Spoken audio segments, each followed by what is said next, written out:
Hey everyone, this is Beardo here, and I am bringing you the very last video in which we chronicle Batman Volume 1, The Modern History. This is it, folks. Batman wraps up with issue 713, and we will be looking at the last of these books today. Now, this is not the end of Batman month. There are a couple of epilogue videos that you can tune into for the next couple of days, so I do suggest you stick around. I am excited to kind of wrap things up in the next couple of days. So even though we're done with Batman Volume 1 after today, please tune back in for those last couple of videos. It'll be well worth your time. And once again, I'd like to thank you for sticking with me through this long Batman month in which we go through the whole modern age. And I hope that I can sort of wrap everything up and tie everything together in a way that hopefully will be satisfying for all you guys who have been watching here every single day for the last month. I really appreciate it. So let's kick it off. Yesterday I asked you a question. Is Bruce Wayne going to be back as Batman in issue 704? Well, I'll tell you one thing. Tony Daniel is back doing Batman. But that Batman is once again Dick Grayson. Yes, we have Dick Grayson yet again. Dick Grayson fighting alone. Dick Grayson fighting random villains issue to issue.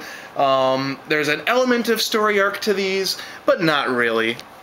Now, by the time we get to issue 707 here, the writing is on the wall.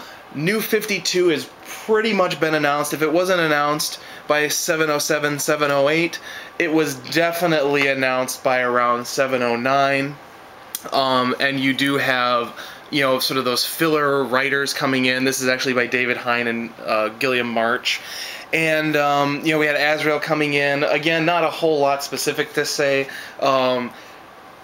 Tony Daniel did pop in and do a little run with Two-Face here, which is sort of his big return since basically 1 year later, which is kind of a disappointing way to bring him back sort of right here at the end. Tony Daniel, of course, does not use Two-Face to his full potential. And as we conclude here, in just a few minutes, as we're just kind of breezing through these last couple of issues of Batman Volume 1, things are really at a low point. And I'll be honest with you guys, I was not collecting these as they came out. I've picked them up since, as part of, you know, because I'm always going to get Batman. But I couldn't justify getting these Tony Daniel issues at full price on the week of. I just hated them so much. And it was a struggle getting through these. And there was really, I mean, there wasn't a whole lot of point me even reading them, because, I mean, I'm not even really talking about the story. There's just not much to say.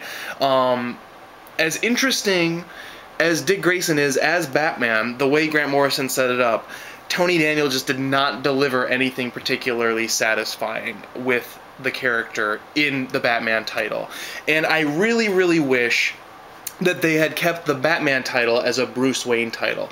The fact that Bruce Wayne got his own title in Batman the Dark Knight is equally perplexing to me, and as unnecessary as the Dark Knight is now in the New 52 as far as like titles that we don't need, it was especially a title we didn't need back then, because why wouldn't you just put David Finch doing Bruce Wayne in Batman? Because this is the only Batman title that genuinely has no direction. We're already getting Dick Grayson alone in Detective. We've got Dick Grayson with Robin and Batman and Robin. You've got Bruce Wayne in The Dark Knight.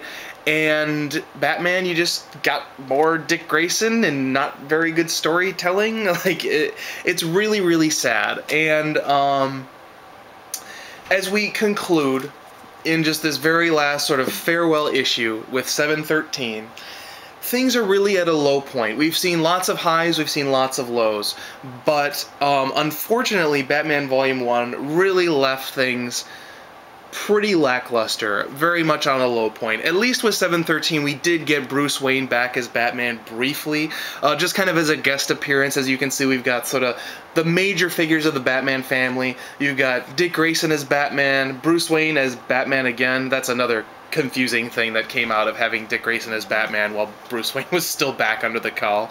You've got Red Robin, you've got Damian as Robin, and honestly, this is kind of the high point of all of these issues, just because they are saying goodbye and there's an element of sentimentality to it. But again, Volume 1 really left things on a low point, and this would be a tragic ending for the Caped Crusader if this really was the end of the modern age for Batman.